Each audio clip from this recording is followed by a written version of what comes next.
जी, मेरा नाम विनोद कुमार पांडे है। मेरा सिलेक्शन 2016 यूपी पीसीएस में डिप्टी कलेक्टर एसडीएम के पद पर हुआ है और मेरा ये तीसरा अटेम्प्ट था। इसके पहले मेरा चयन यूपी पीसीएस जे 2016 में भी हो चुका है और मैं वर्तमान में जुडिशियल मजिस्ट्रेट के पद पर कार्यरत हूँ। पहले मैं आपको यूपी पीसीएस एग्जीक्यूटिव जो मेन यहाँ का सिविल सर्विसेज एग्ज़ाम है स्टेट का, उसके ही अपनी स्ट्रेटजी के बारे में बताना चाहूँगा। मैंने यूपी पीसीएस एग्जीक्यूटिव और जुडिशियल दोनों की तैयारी साथ साथ की, क्योंकि मेरा लॉ ऑप्शनल था और थोड़ी बहुत भिन्नता के साथ दोनों एग्ज़ाम दिए जा सकते हैं। तो यूपी पीसीएस एग्जीक्यूटिव में मुख्य रूप से 3 स्टेजेस में एग्ज़ाम होता है, प्रिलिमिनरी, मेंस और इंटरव्यू। तो मैं प्रीलिम्स के बारे में बताना चाहूँगा कि इसमें 2 पेपर्स होते हैं, GS1 और GS2। GS1 basically general studies का पेपर है। इसमें मुख्य रूप से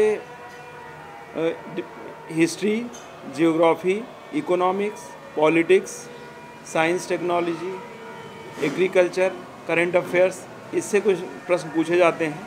ये 150 कुछ प्रश्न पूछे जाते हैं। और इसके अलावा एक 100 नंबर का CSAT का पेपर होता है, सिविल सर्विसेज एप्टीट्यूड टेस्ट। वो मुख्यतः हिंदी, इंग्लिश, रीजनिंग, मैथ्स और कम्युनिकेशन स्किल्स का पेपर होता है। वो क्वालिफाइंग नेचर का पेपर होता है, जिसके मार्क्स नहीं जुड़ते हैं। वो एक एवरेज स्टूडेंट भी आराम से क्वालिफाई कर सकता है। तो जनरल स्टडीज़ पेपर के बारे में मैं बताना चाहूँगा कि इसमें जिन किताबों को मैंने रेफ़र किया, उसमें हिस्ट्री के लिए मैंने BL ग्रोवर, बिपिन चंद्रा और SK पांडे की पुस्तकों का अध्ययन किया। और इकोनॉमिक्स के लिए मैंने टाटा मैकग्रा हिल पब्लिकेशन की रमेश सिंह जी की बुक आती है, वो बहुत ही बढ़िया बुक है, उसका अध्ययन किया। पॉलिटिक्स के लिए मैंने लक्ष्मीकांत की किताब पढ़ी। हिस्ट्री, इकोनॉमिक्स, पॉलिटिक्स और जियोग्राफी के लिए महेश बर्णवाल और पेरियार पब्लिकेशन की एक इंडियन जियोग्राफी की बुक आती है। जियोग्राफी के लिए मैप्स का अध्ययन बहुत आवश्यक है, तो आप मैप्स के साथ जियोग्राफी हमेशा पढ़ें तो आपको बहुत फ़ायदा होगा। और साइंस टेक्नोलॉजी के लिए TMH पब्लिकेशन, लूसेंट पब्लिकेशन की बुक्स पढ़ी। और बाकी एग्रीकल्चर और प्रीवियस ईयर सॉल्व पेपर्स के लिए परीक्षा वाणी की यहाँ लोकल पब्लिकेशन की बुक्स आती हैं, वो पढ़ा। करंट अफेयर्स के लिए मैंने द हिंदू न्यूज़पेपर, प्रतियोगिता दर्पण और क्रॉनिकल पत्रिकाओं का अध्ययन किया। इसके अलावा योजना मैगज़ीन भी बहुत ही उपयोगी है। इसके अलावा इन सब रिसोर्सेज के अलावा जनरल स्टडीज़ के लिए बहुत सारी यूट्यूब पे कई चैनल्स अवेलेबल हैं। उनको मैं बताना चाहूँगा कि मृणाल पटेल हैं एक, वो अपना इंडियन इकोनॉमी के लेक्चर्स अपलोड करते हैं, बहुत ही बढ़िया लेक्चर्स हैं वो। उनसे बहुत ही बढ़िया कंसेप्ट क्लियर होता है, करंट इकोनॉमी स्पेशली, उसका मैंने काफ़ी उससे सहायता मिली मुझे। पॉलिटिक्स और अन्य करंट अफेयर्स पे अनअकैडमी है, अनअकैडमी रोमन सैनी जी का है, उन्होंने बहुत बढ़िया लेक्चर्स हैं उनके, आप उससे मदद ले सकते हैं। इसके अलावा स्टडी IQ है, जो करंट अफेयर्स पे बहुत ही एलाबोरेटिव स्टडी मटेरियल अवेलेबल हैं, उपलब्ध हैं।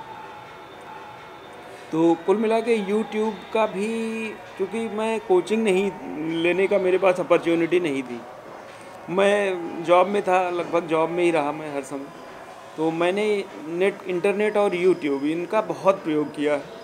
तो ये मैं कह सकता हूँ निश्चित रूप से जहाँ भी मुझे डाउट होता था तो मैं यूट्यूब पे जाके उनका डाउट क्लियर करता था, या अपना गूगल पे जाके सर्च करता था मटेरियल। तो GS के लिए ये सब बुक्स हैं। इसके अलावा NCERT बेस बुक्स तो हैं ही हैं, आपको NCERT स्टडी करनी है, आपको प्रीवियस ईयर पेपर सॉल्व करने हैं, आपको मतलब नंबर ऑफ़ टाइम्स आप जितनी बार कर सके उतना अच्छा है, क्योंकि प्रीवियस ईयर पेपर्स बहुत ही इंपॉर्टेंट है इस एग्ज़ाम के लिए, चाहे प्रीलिम्स हो या मेंस हो, तो आप प्रीवियस ईयर पेपर्स ज़रूर सॉल्व करें। Now coming to the mains के लिए मैं ये कहना चाहूँगा कि इसमें मेंस में हिंदी का पेपर है, एसे है, उसके अलावा सब्जेक्ट हैं, 2 सब्जेक्ट्स होता है, GS का पेपर, 2 GS के पेपर हैं। तो एक एक चीज़ मैं कवर करूँगा। पहले मैं हिंदी की बात करूँगा। कंपलसरी हिंदी का पेपर है, जो कंपलसरी हिंदी के पेपर के लिए 150 नंबर का पेपर है। हिंदी में ये समझिए कि आपको प्रीवियस ईयर पेपर्स सॉल्व कर डालिए, और एक वासुदेव नंदन की किताब आती है, या कोई भी एक स्टैंडर्ड बुक हरदेव बाहरी की किताब बुक लेके, बहुत ज़्यादा प्रयास करने की आवश्यकता नहीं है, लेकिन आप ये है कि इनको एक बार स्टडी करिए और प्रीवियस ईयर पेपर सॉल्व कर लीजिए, तो ये पर्याप्त हो जाएगा। ऐसे के लिए न्यूज़पेपर, मैगज़ीन्स और योजना, कुरुक्षेत्र, इन मैगज़ीनों का अध्ययन करना है। इनसे आप जो इम्पोर्टेंट डेटा हैं, फैक्ट्स हैं, वो आपको कलेक्ट करने हैं, और नोट्स बना लीजिए छोटे छोटे टॉपिक्स पे, जिससे कि आप रिवाइज़ कर सकें एग्ज़ाम से जस्ट पहले। इतने में निबंध हो जाएगा। और अब आते हैं जीएस पे। जीएस के लिए मेंस और प्रीलिम्स में बहुत अंतर नहीं है, लगभग वही बुक्स हैं, लेकिन ये है कि आपको जैसे स्टेटिस्टिक्स है, मेंस में स्टेट्स के क्वेश्चंस आते हैं, करीब 60 क्वेश्चंस होते हैं, तो आप स्टेट्स के लिए स्पेशल आपको तैयारी करनी चाहिए। कोई प्रीवियस ईयर के जितने सारे क्वेश्चंस हैं उनको आप सॉल्व कर लीजिए। तो ये आपको प्रीवियस ईयर पेपर्स यहाँ भी बहुत इंपॉर्टेंट है। सेम स्टडी मटेरियल जो प्रीलिम्स पढ़े हैं, लेकिन क्वेश्चन पेपर आप फिर से सारे सॉल्व करिए नंबर ऑफ टाइम्स। अब मैं विशेष रूप से लॉ सब्जेक्ट, अपने लॉ जो मेरा सब्जेक्ट था, उसके लिए मैंने क्या स्ट्रेटजी अडॉप्ट की, उसके बारे में बताना चाहूँगा। मेरा जो मेंस में ऑप्शनल सब्जेक्ट्स थे, लॉ और डिफेंस स्टडीज़ थे।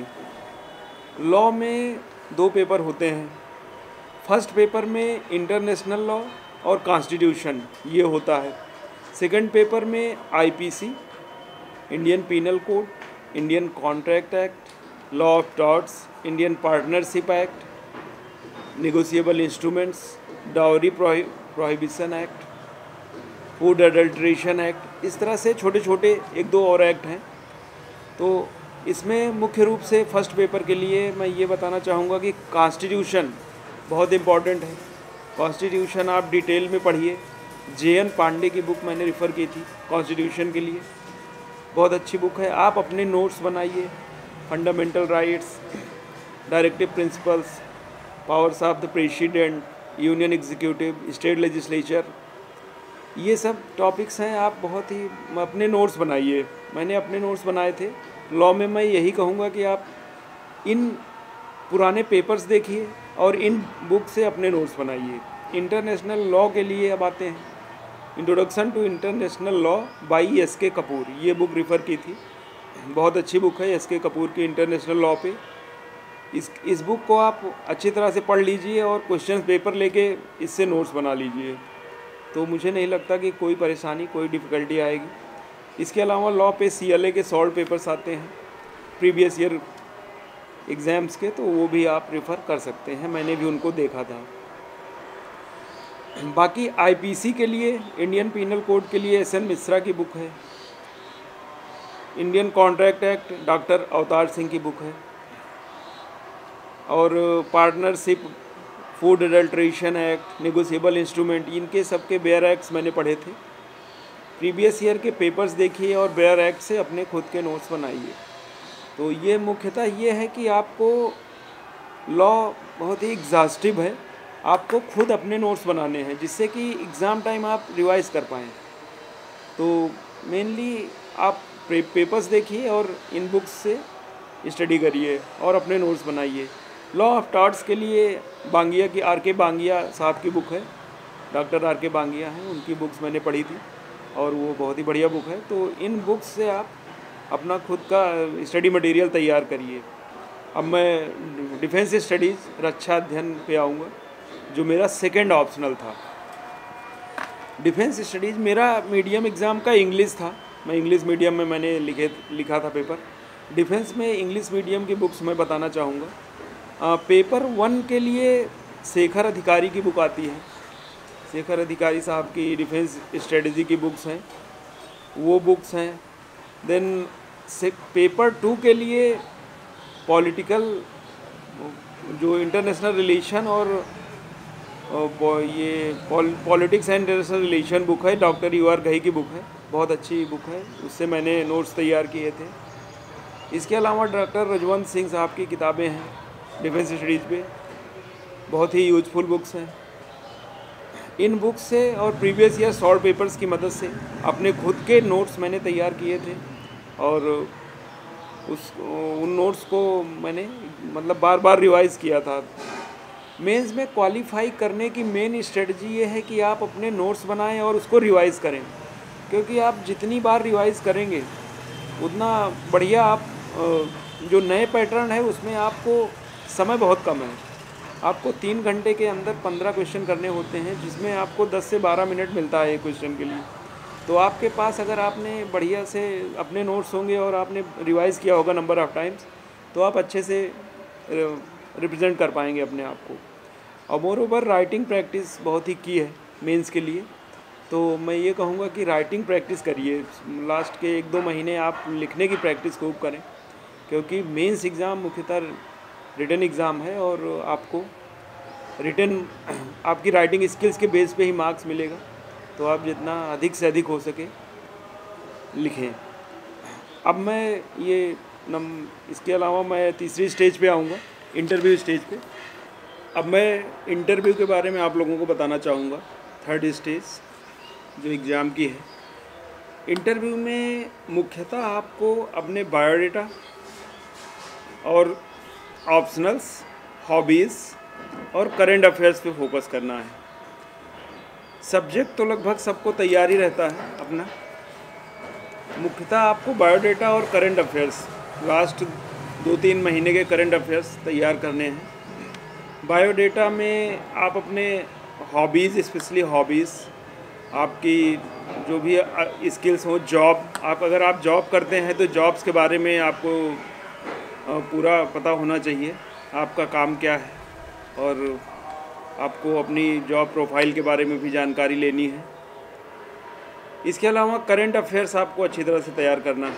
मेरा जो इंटरव्यू था वो प्रोफेसर जयराम वैद्या जी के बोर्ड में था और बहुत ही अच्छा इंटरव्यू हुआ था। मैं जुडिशियल मजिस्ट्रेट था, तो उन्होंने मुख्य फोकस उनका यही था कि जुडिशियल मजिस्ट्रेट और एग्जीक्यूटिव मजिस्ट्रेट दोनों में क्या डिफरेंस है, क्या सिमिलैरिटी है, और मुख्यतः मैं जुडिशियल मजिस्ट्रेट छोड़ के मतलब एग्जीक्यूटिव मजिस्ट्रेट क्यों बनना चाहता हूँ, SDM क्यों बनना चाहता हूँ।